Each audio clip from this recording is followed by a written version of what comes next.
성도 여러분 안녕하십니까? 오늘 월요일입니다. 또 새로운 한 주간이 주어졌습니다. 이 주간에 또 하나님께서 어떻게 우리와 함께 하시고 역사하실지를 한번 기대해보는 그러한 날들이 되어지기를 바랍니다. 오늘 월요일 저녁 가정예배를 시작합니다. 다 같이 찬양합니다.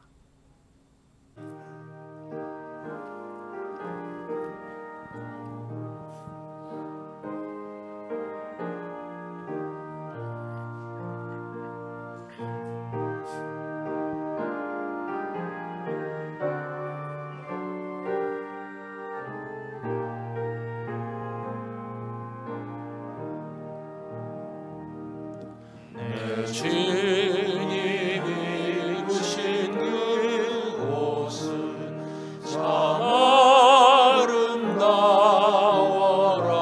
아름다워라. 그 향기 내 맘에 사무쳐 내 기쁨 되도다. 시건성보다 더 찬란한 저 천성 떠나서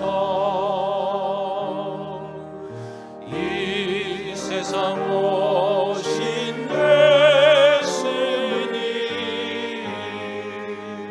참 내 구세주. 내 주는 쓰라린 고통을 다 견디셨도다.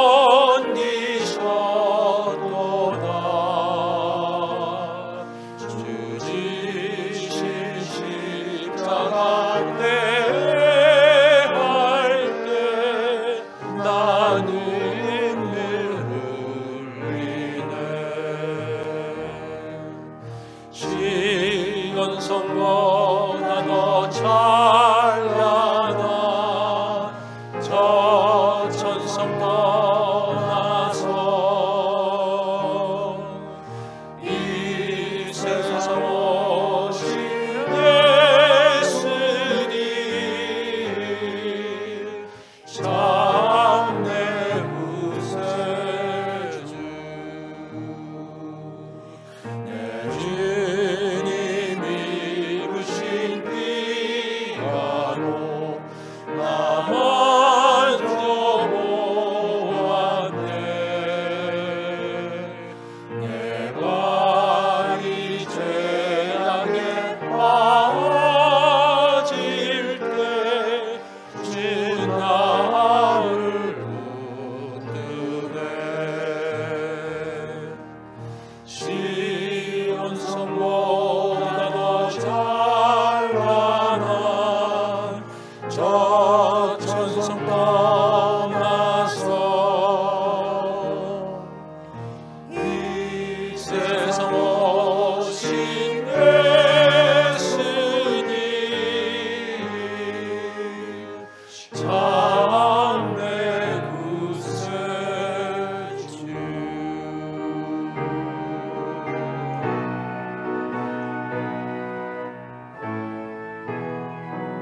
오늘 본문은 학개 1장 7절로 15절입니다.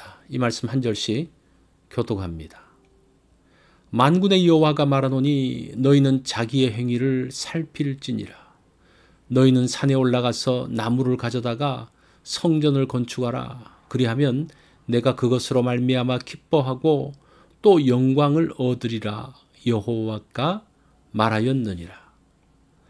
너희가 많은 것을 바랐으나 도리어 적었고 너희가 그것을 집으로 가져갔으나 내가 풀어버렸느니라. 나 만군의 여호와가 말하노라. 이것이 무슨 까닭이냐. 내 집은 황폐하였으되 너희는 각각 자기의 집을 짓기 위하여 빨랐음이라. 그러므로 너희로 말미암아 하늘은 이슬을 그쳤고 땅은 산물을 그쳤으며 내가 이 땅과 산과 곡물과 새 포도주와 기름과 땅의 모든 소산과 사람과 가축과 손으로 수고하는 모든 일에 한재를 들게 하였느니라. 스알디엘의 아들 스룹바벨과 여호사닥의 아들 대제사장 여호수아와 남은 모든 백성이 그들의 하나님 여호와의 목소리와 선지자 학개의 말을 들었으니 이는 그들의 하나님 여호와께서 그를 보내셨음이라.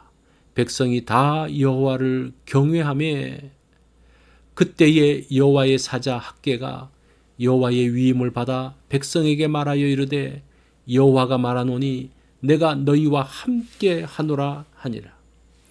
여호와께서 스알디엘의 아들 유다 총독 스룹바벨의 마음과 여호사닥의 아들 대제사장 여호수아의 마음과 남은 모든 백성의 마음을 감동시키심에 그들이 와서 만군의 여호와 그들의 하나님의 전 공사를 하였으니 그때는 다리오 왕 제2년 여섯째 달 24일이었더라. 아멘. 오늘 말씀의 제목은 감동이 될 때입니다. 감동이 되면 생각지 않은 일을 하게 됩니다. 사람에게서 시작되어지는 감동, 이거 흥분이 될 수도 있겠죠. 그것은 부정적이고 파괴적입니다. 하나님께서 감동시키시면 긍정적이고 건설적인 결과가 나오게 됩니다.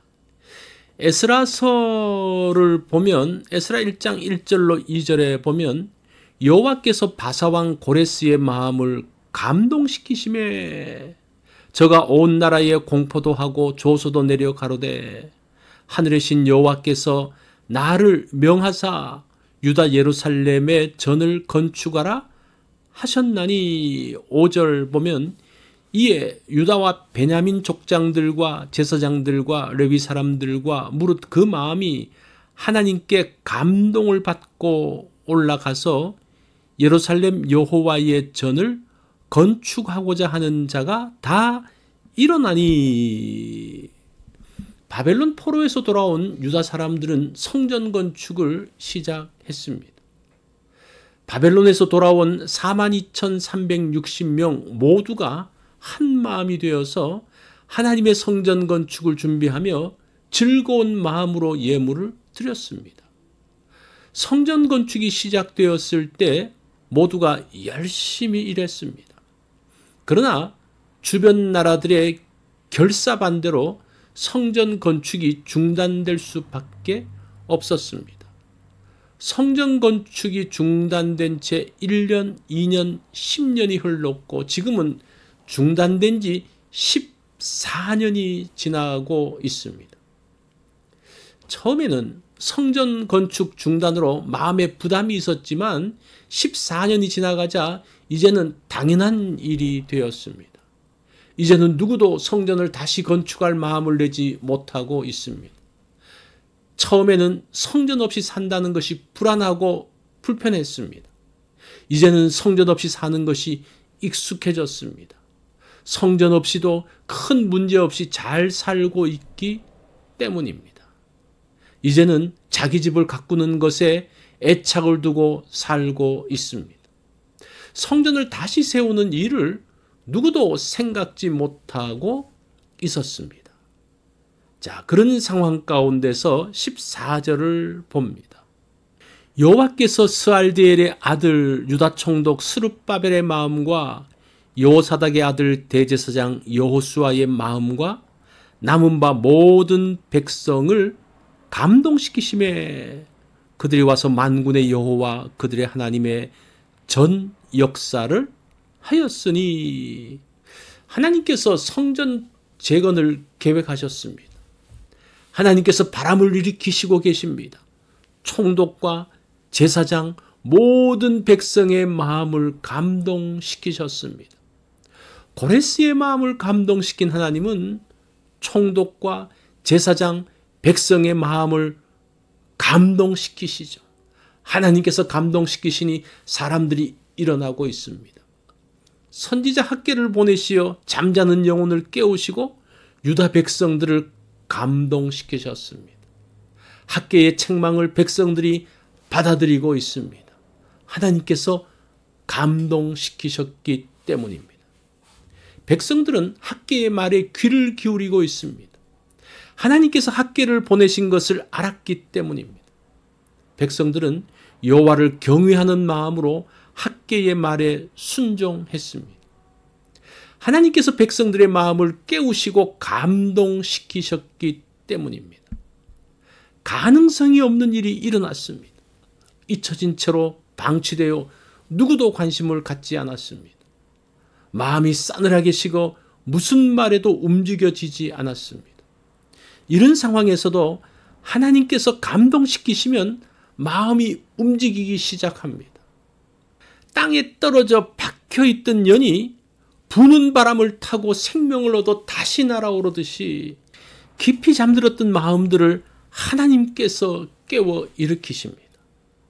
하나님께서 마음을 감동시키실 때, 하나님께서 침체된 마음을 일으키실 때 새로운 역사가 시작됩니다. 하나님께서 시작하시니 주변의 상황들이 바뀌어집니다. 바사왕 다리오의 마음을 감동시키십니다. 반대하던 주변 나라들이 잠잠할 뿐 아니라 이들이 가지고 있는 자원을 동원하여 일이 진행됩니다. 그래서 성전 건축을 재개한 지 4년 만에 완성을 하게 됩니다. 막혀있는 것으로 낙심하지 않기 원합니다. 하나님께서 감동하실 때에 반응하기 원합니다. 하나님의 말씀대로 외치기 원합니다. 하나님의 시작은 완성과 같음을 알기 때문입니다. 움직이지 않는 마음, 변하지 않는 상황이 있습니다. 그런데 하나님께서 감동시키실 때 사람들이 움직이고 상황이 바뀌어집니다.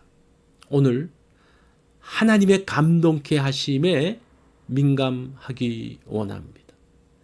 오늘 하루를 살면서는 하나님의 감동하심에 민감하게 반응하는, 그를 통한 하나님의 새로운 시작을 보는 그러한 날이 되면 어떨까요?